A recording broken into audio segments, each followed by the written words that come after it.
Comment pourrait-on croire qu'une innocente feuille blanche et vierge comme celle qu'on utilise tous les jours au bureau ou en cours renferme toute une histoire mathématico-historique? L'histoire, elle est cachée là, dans ses dimensions. 21 cm en largeur, 29,7 en hauteur. Ce format le plus usuel est appelé A4 dans tous les pays et sur toutes les photocopieuses du monde. Si on divise la hauteur par la largeur, 29,7 par 21, on obtient 1,414.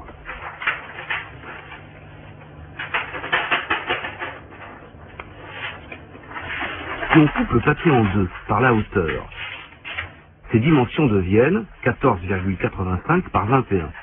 On appelle ce format A5. Divisons encore la hauteur par la largeur, on obtient 1,414. Recommençons. On coupe, on mesure, 14,85 par 10,5. Le rapport donne encore 1,414. Et ainsi de suite, à chaque fois que l'on coupe le papier en deux par sa longueur, le rapport de ses côtés donne toujours le même nombre. Ce nombre est égal à racine de 2. Maintenant, faisons le contraire. Si on double la surface de notre papier A4 par la largeur,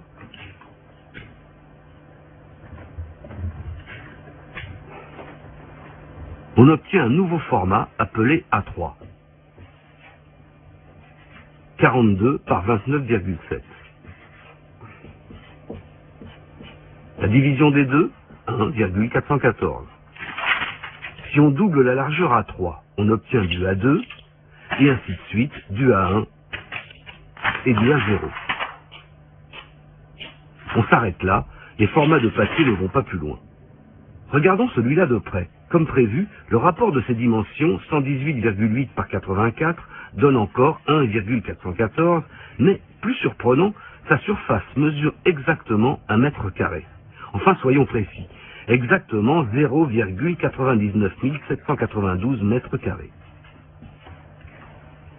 Les formats usuels du papier partent donc d'une feuille de 1 mètre carré en suivant toujours les mêmes proportions sans aucune perte.